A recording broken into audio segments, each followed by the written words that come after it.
se mueve entre el interior de los pulmones y el exterior, en una unidad de tiempo, siendo esta unidad normalmente el minuto.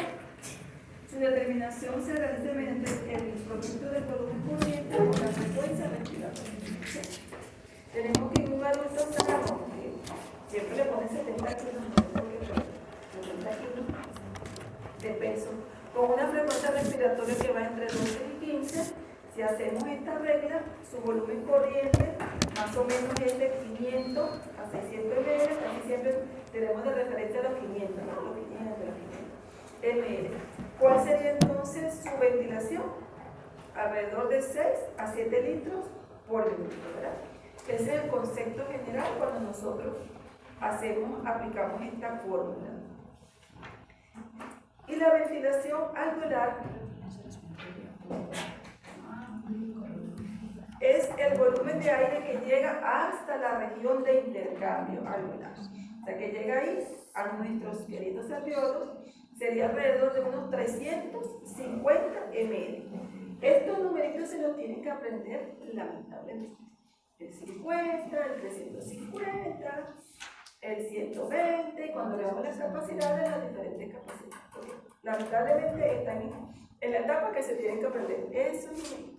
Ok, entonces, diciendo esto, continuamos.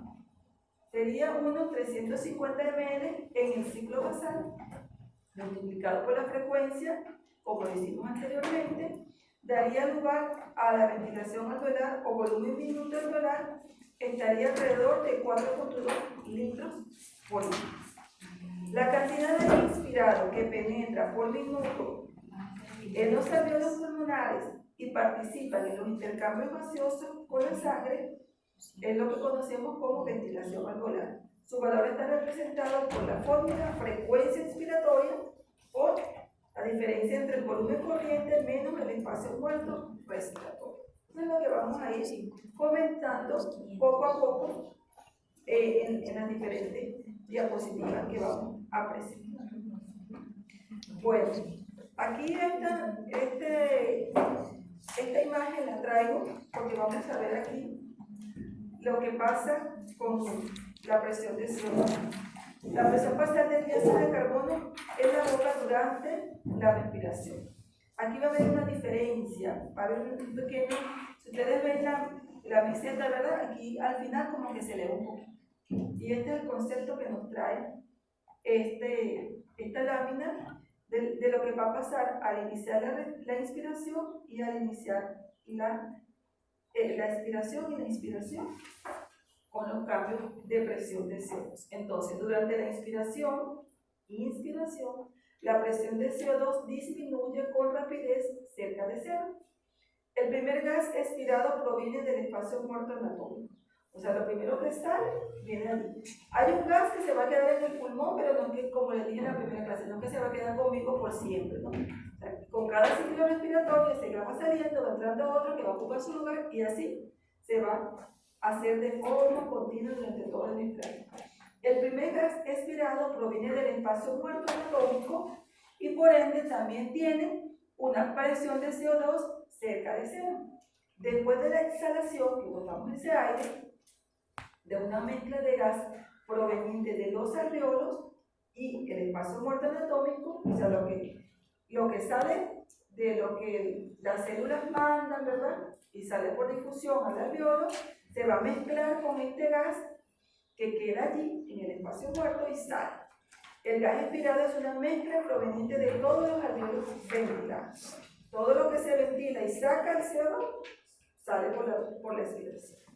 La pendiente de la meseta alveolar, como decíamos, normalmente se incrementa aquí en un punto porque la presión de CO2 alveolar aumenta milímetros de mercurio entre las inspiraciones. Entonces, por eso es la explicación aquí de esta pequeña elevación en la meseta. El último gas alveolar expirado antes de la inspiración se llama final del volumen de ventilación pulmonar. Entonces, este volumen final, el volumen final de ventilación pulmonar es el que va a favorecer esta pequeña elevación en nuestra meseta durante la al final de la expiración, cuando inicia la inspiración. ¿Okay? Tensiones de gas alveolar predichas para diferentes niveles de ventilación alveolar. Entonces aquí tenemos las diferencias de la presión alveolar de CO2 y la presión alveolar de oxígeno, ¿verdad? Entonces, si nosotros siempre vemos si los volúmenes, la ventilación alveolar está aumentando, ¿qué va a pasar con la presión de CO2? Estaría más bajita, ¿verdad? Y aquí estaría más elevada. Y sería inverso de lo que está pasando aquí en el oxígeno. Entonces la ventilación alveolar, cuando los volúmenes, la ventilación va a ser menor, ¿qué va a pasar con la presión arterial de oxígeno? Va a ir en aumento de forma progresiva. No todo el volumen de aire movilizado en la ventilación pulmonar llega al espacio alveolar, o sea, al espacio del intercambio alveolar. No todo se utiliza para el intercambio hemato-alveolar, o sea, que hay aire que entra, se va a quedar en la vía aérea, y otro sí va a llegar allá a nuestro alveolo para poder realizar la ventilación alveolar. Y a la final, después de allí, para pasar entonces al intercambio hemato-alveolar, que toca en otra de las siguientes clases. La explicación se basa en que esto le he traído el texto escrito para que lo lean, grafiquitas, y complementen con sus 3 paginitas del libro que se lee en media hora. ¿Ok? La explicación se basa en que hay un espacio determinado por las vías de conducción cuyo aire no se utiliza nunca para el intercambio alveolo-capilar. Hay un aire allí que queda, que no se utiliza, cuyo volumen se denomina volumen del espacio anatómico muerto. Ese volumen no se intercambia, no se utiliza. Y según las medidas realizadas, representa unos 150 ml ¿de qué? De los 500 ml de volumen corriente. De los 500 ml que entran en nuestra respiración y salen, 150 van a pertenecer a ese espacio anatómico muerto, donde no va a haber intercambio nunca. El volumen de este espacio se puede medir por el método de Flow. Bueno, ya vamos a ver un poco allí lo que describe cada uno de los métodos. Aunque se puede estimar un ml entre 450 gramos del peso corporal y varía con la edad, con el sexo, la actividad física y el volumen pulmonar. Algunos de estos factores los pueden aumentar. Entonces aquí tenemos cuánto aire nos entra en la ventilación pulmonar y cuánto se queda allí que no lo vamos a respirar nunca, 150. Entonces, ¿cuánto quedaría para el intercambio? 350. Pero hay un aire que se queda también allí, siempre que se va a quedar en el alveolo, que no va a salir, porque si no el alveolo. Entonces, ¿cuánto es eso que queda allí que no? ¿Cuánto? 150 también. Entonces, este 150 se va, en cada ciclo respiratorio se va a ir intercambiando por otros 150 nuevos. No nos vamos a quedar con esos 150 por toda la vida. ¿Ok? Entonces, repitamos. El volumen de ventilación pulmonar es 150, que corresponde a los 150 ml del aire que queda en ese espacio muerto allí, y 350 que sí van a llegar a nuestros alveolos. El volumen en las vías aéreas de conducción que queda de la respiración precedente, ¿cuánto es? 150. El espacio muerto anatómico entonces representa 150 ml. Entonces en la vía de conducción se queda 150 y 150 que no podemos sacar nunca de nuestro pulmón. Facilito, ¿verdad? ¿Sí? Vamos a leer aquí lo que dice para ver si el concepto termina fijado. Esta es la ilustración del espacio muerto anatómico de un volumen de ventilación pulmonar de 500 ml, 150 ml, permanecen en la vía de conducción, y no participan en el intercambio de gases. Solo 350 entran a los alveolos. Listo, aprendido el concepto. ¿Okay? Entonces aquí, si vemos de nuestros 500 ml de ese volumen corriente que va a entrar en nuestra respiración, en el espacio anatómico muerto, ¿cuánto queda? 150. Ok. Del aire que llega a los alveolos, no todo se utiliza en el intercambio hemato-gaseoso. Pues para que este sea efectivo, se necesita que toda la superficie del espacio alveolar esté perfectamente perfundida por la sangre pulmonar. Y esto realmente no es 100% así, ¿no? En condiciones normales, 5 ml, aparece otro numerito, 5 ml del volumen alveolar no participa en el intercambio. O sea, dentro de la alveola hay 5 ml que no participan. A ese volumen, ¿cómo se le denomina? Volumen del espacio alveolar, que está en el alveolo, muerto. O sea, tampoco lo vamos a utilizar. ¿Ok? La explicación está en la parte superior. Y puede variar si se altera la perfusión sanguínea. Si hay alteración de la perfusión, entonces ese volumen puede aumentar más de los 5 ml que hemos calculado.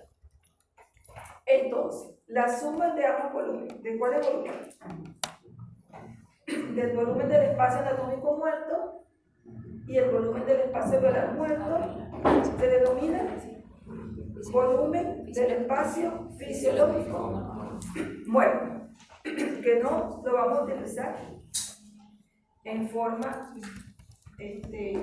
continua, no lo vamos a utilizar. Y puede ser medido por el método de Watt. Entonces hay unos métodos que nos pueden medir cuánto es eso. Bueno, a los fisiólogos les encanta medir esos volúmenes. Yo digo, ya no sé qué queda una vez, qué queda, que no me queda ya, ¿para qué medir? Hay gente que se dedica a todo esto, ¿no? A medir cuánto que quedó, porque ellos quieren saber cuánto es. Entonces ahí viene la regla y la fórmula que vamos a presentar más adelante.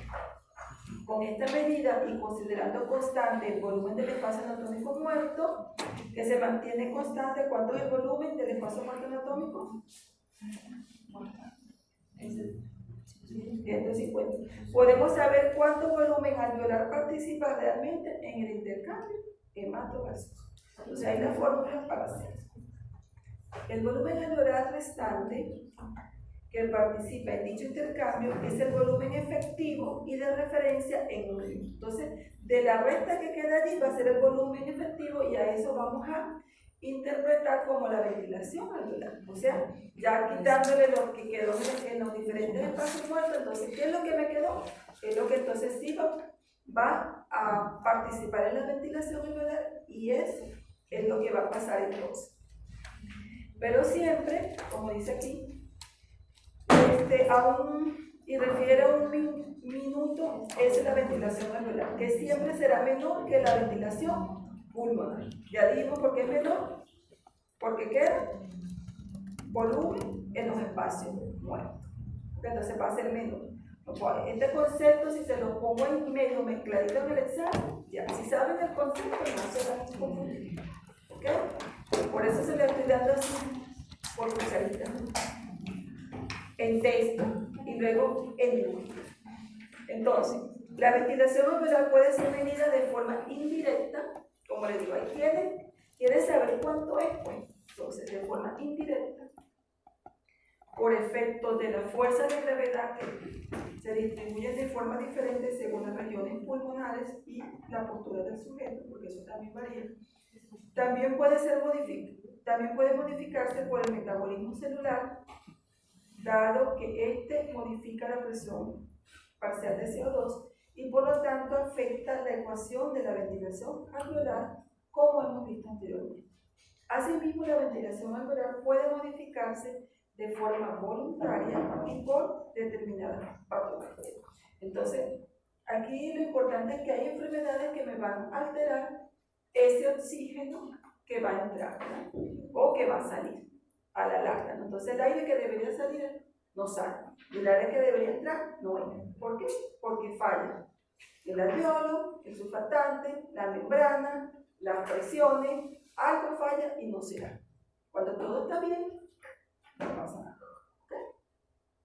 La ventilación alveolar será uno de los factores responsables de las presiones parciales alveolares, de los gases respiratorios y por lo tanto del gradiente de presión alveolo capilar. Entonces, ella va a interferir para que se pueda dar la diferencia de presión entre el alveolo y el capilar y puede entonces el oxígeno pasar del alveolo ¿a dónde? Al capilar y de ahí a la circulación. Necesario para la difusión de los gases. Es decir, esa presión no está adecuadamente, si la ventilación alveolar no se da como debe ser, entonces no va a pasar.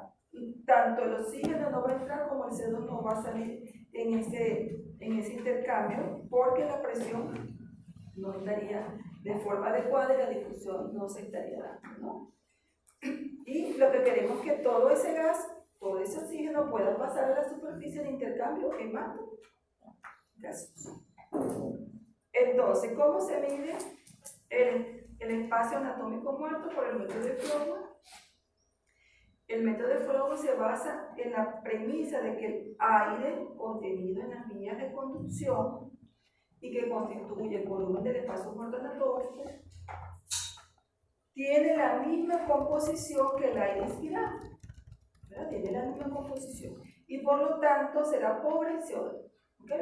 El oxígeno, el aire que entra en esa vía, pues no va a tener, cuando inspiramos estamos respirando oxígeno, entonces el CO2 va a estar bajito en ese momento. Entonces hay más o menos que ellos utilizan este análisis y por ello cuando expiramos aire que sale inicialmente y que corresponde al espacio anatómico muerto será pobre en CO2, ¿verdad? Lo interpretan así. Cuando el CO2 empiece a aumentar será porque produce de la zona de transición entre las vías de conducción y el espacio alveolar, y cuando alcance el valor máximo será porque procede totalmente del espacio alveolar. Entonces ellos piensan que lo que vamos a salir es el CO2 de nuestro espacio alveolar y ese es el que ellos van a medir y van a extrapolar a ese espacio muerto cuando quieren evaluar entonces la PCO2 realmente, ¿no? Si medimos con un analizador rápido, aquí está con un video donde lo pueden ver, del CO2 la composición en el CO2 en el aire expirado y la graficamos frente a un volumen expirado y trazamos una perpendicular de forma que el aire a un lado y al otro de la recta sea la misma. El volumen que indica dicha perpendicular nos representará el volumen del espacio anatómico muerto y es lo que nos hace la ley aquí. Entonces, esto va a representar el volumen del espacio muerto anatómico por la fórmula que ellos calculan interpretando pues el gas, ese CO2 que debe de salir, que debe ser menor al gas que vamos a nosotros inspirar, ¿verdad? No estamos inspirando CO2. Entonces, aquí tenemos otra vez el espacio anatómico muerto, el volumen y el espacio fisiológico muerto, que va a tener la sumatoria del espacio anatómico muerto y el espacio alveolar muerto, el volumen, ¿no? El volumen del espacio alveolar muerto, que dijimos que era 5 medio. Entonces, ¿cómo se mide esto? Bueno, ¿alguien quiere saber cómo se mide esto? Entonces, bueno, el Señor le dio sabiduría a esta persona que creó el método de Bohr para saber cuánto. Y ahí tenemos el método de Bohr. El método de Bohr para medir el volumen del espacio fisiológico muerto se basa en la premisa de que todo CO2 del aire expirado procede íntegramente del espacio hemato gaseoso. O sea, ese mismo CO2 es el mismo que pasa que viene de los tejidos, llega a la membrana y por difusión llega al alveolo para salir. Es el mismo. Ahí se basa ello. Por lo que el producto del volumen corriente por fracción de CO2 de aire expirado tendrá que ser igual al producto de volumen alveolar por la fracción alveolar de CO2. Como el volumen del espacio fisiológico muerto hemos visto que es la diferencia entre el volumen corriente y el volumen alveolar, basta que sustituyamos en esta segunda ecuación los valores de la primera y despejemos la incógnita que en este caso será el volumen expirado, el volumen en el espacio fisiológico. Entonces aquí está la fórmula. Ellos lo que hicieron fue analizar si es el mismo, lo que vamos a sustituir el número, y haciendo la formulita llegaron entonces a establecer cuál es el volumen tomando en cuenta la presión de CO2. Como dice aquí, la presión parcial de un gas proporciona la fracción en la concentración total, y la presión parcial alveolar de CO2 puede sustituirse por la presión alveolar de CO2. Entonces ellos sustituyeron esto y así pudieron establecer con esta fórmula cuál es el volumen que vamos a tener en el espacio fisiológico. ¿Okay? Para poder establecer entonces cuál es este volumen, que puede variar entre un individuo y otro en alguna patología. ¿Okay? Medición indirecta de la ventilación alveolar. Entonces, tenemos otra ecuación, la ecuación de la ventilación alveolar. Como el CO2 es un gas típicamente alveolar, si medimos el volumen minuto del CO2 en el aire expirado, lo que sale, tendremos la idea muy aproximada del valor de la ventilación alveolar. Entonces, la ventilación alveolar va a ser igual al volumen minuto del CO2 entre la presión arterial de CO2. ¿Okay? Entonces, a la final, bueno, existe una constante ahí que ellos la sacan, pero esta es la fórmula que nos va a dar realmente cuánto es el volumen de nuestra ventilación alveolar. Entonces, repitamos, la ventilación alveolar es igual al volumen minuto del CO2 entre la presión parcial del CO2 por una constante, que aquí está la fórmula de separar la constante.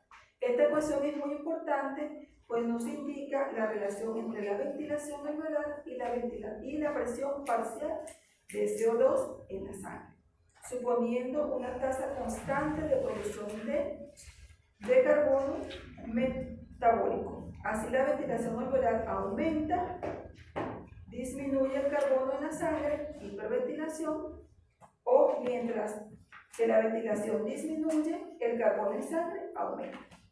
Entonces, este concepto de hiperventilación y hipoventilación es importante. Entonces, vamos a repetir.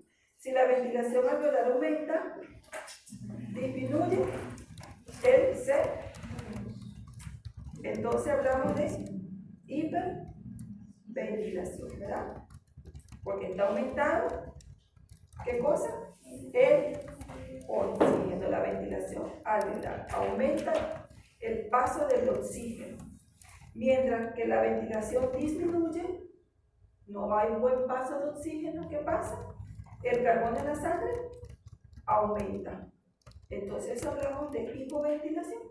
El oxígeno va a estar más bajo y el CO2 va a estar aumentando. Este concepto también es importante que lo puedan entender. ¿Okay? Aquí están, mire, las diferentes presiones desde la atmósfera, el aire inspirado, el expirado, la presión de oxígeno, de CO2, de bicarbonato, de nitrógeno, en el aire alveolar, en las diferentes, en la circulación, ¿verdad?, venosa y arterial. Fíjense que cambian las presiones, y en los tejidos también cambian. Esto lo vamos a ir conversando cuando veamos entonces el intercambio en la libra. Pero para que vayan recordando entonces las diferencias de presiones que vamos nosotros a estar teniendo en consideración, porque esto es lo que nos va a permitir interpretar una gasometría, ¿verdad? Puede ver qué pasa aquí en la nivel alveolar, qué está pasando en la sangre, qué está pasando en las venas, en las diferentes presiones. Y también pues las presiones en el aire inspirado, como es. Entonces, fíjense que aquí está el concepto que viene de la ecuación para que ellos interpretaron esto, pues. En el aire inspirado, cuando el CO2 va a ser muy bajito o lo que queda allí de lo que va saliendo. En cambio, en el aire expirado va a tener ya un valor, ¿verdad? Y en el alveolo, en la sangre venosa, entonces va a haber más en la sangre venosa, ¿verdad? Y en la sangre arterial, que está muy oxigenada, el CO2 va a ser menos. ¿Y qué va a pasar aquí con el oxígeno? Alveolar y arterial va a ser igual.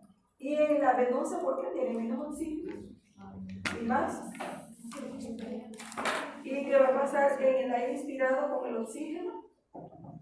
En el inspirado va a ser mayor que el expirado. ¿Okay? Entonces, más o menos para que ya vayan viendo los numeritos, porque los vamos a seguir utilizando en una de las clases siguientes. Y bueno, y aquí está la ecuación a la final para llegar a esto, ¿no? Estos numeritos conjunticos arriba, abajo, se los voy a aprender este cuadrito, ¿ya? Entonces le voy a decir, le puedo colocar esto, le puedo preguntar qué significa esto. Entonces la presión arterial de carbono, de CO2.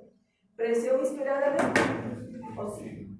Presión alveolar de oxígeno.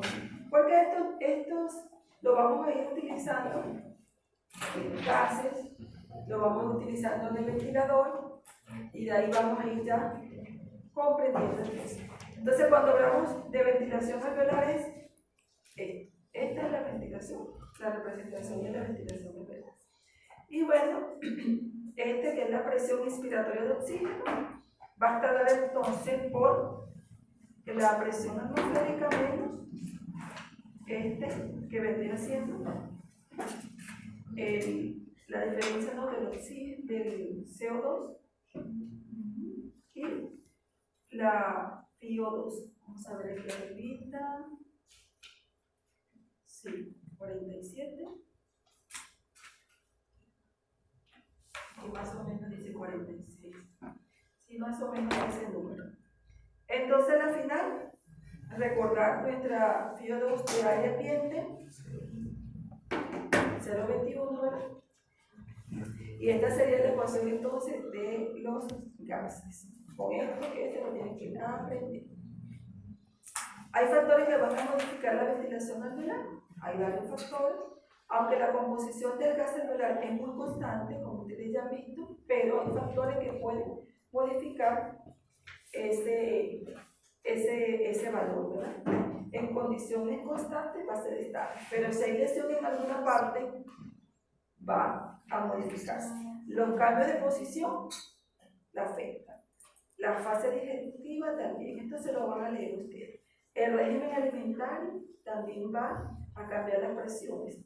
El ciclo menstrual, chicos, el sueño, la anestesia, todo eso va a aumentar.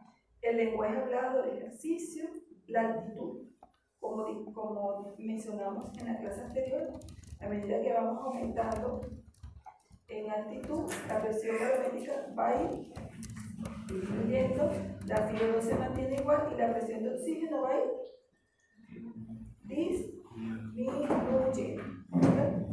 Y llegamos entonces a los dos últimos conceptos, que sí los vamos a leer porque dijimos que son importantes estos dos conceptos. Entonces, vamos a volver a leer esto para concluir entonces en la diferencia entre hipoventilación e hiperventilación. En la hipoventilación se supone una disminución en la restitución del oxígeno alveolar. Disminución de la restitución del oxígeno alveolar. Y una disminución en la retirada del CO2 alveolar. O sea, no podemos sacar el CO2 que necesitamos. Y el oxígeno no se va a restituir de forma normal.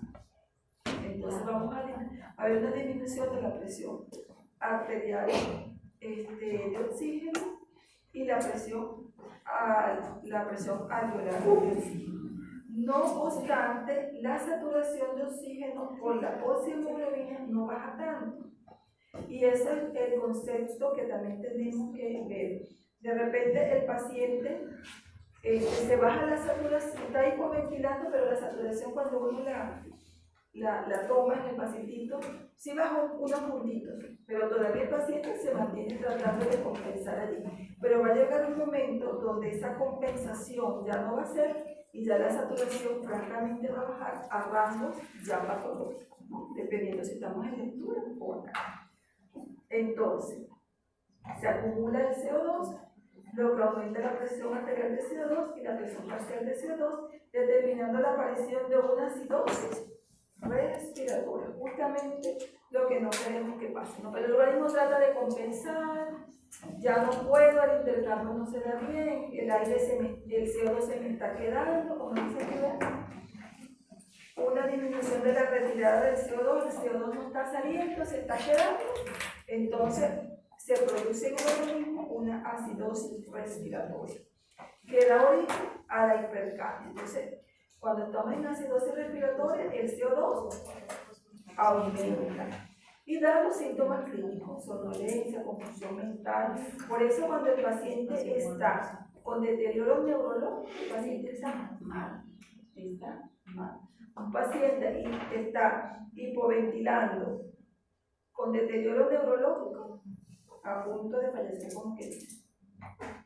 Entonces, esto es importante que nosotros lo identifiquemos en el paciente. Va a haber somnolencia, confusión mental, debilidad y irritabilidad.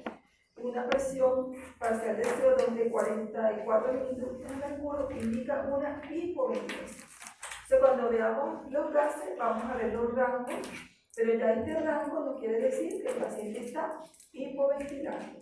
Su CO2 está en rango fuera de lo normal. En la hiperventilación se supone una disminución de la presión arterial de CO2 y la presión parcial de oxígeno, causando hipocalmia y alcalosis respiratoria, lo contrario, lo cual origina también malestares clínicos como cefalea, fatiga, entumecimiento, hormigueo en las manos, los pies, los labios e incapacidad para concentrarse. Respecto a la presión arterial de CO2 y la presión parcial de oxígeno, la aumenta. Entonces aquí tenemos lo contrario. Aumentó el oxígeno, no obstante estos cambios no influyen mucho, dado que en el reposo la sangre arterial está casi saturada en un 97.4%. Pero si esto persiste, entonces sí vamos a tener ya la necesidad de ayudar a nuestro paciente. Entonces ustedes se van a encontrar pacientes que van a estar hipoventilados. Cuando vean el ventilador, probablemente le va a abrir otro panorama para que puedan entender un poco estos conceptos, pero básicamente que nosotros podamos entender cuándo esa presión de CO2 está baja, cuándo la presión parcial de oxígeno está baja, o si estamos dando mucho oxígeno, entonces tenemos que regular la presión, porque tiene que haber un equilibrio, ¿no? Para que se pueda lograr esa ventilación alveolar. ¿Okay?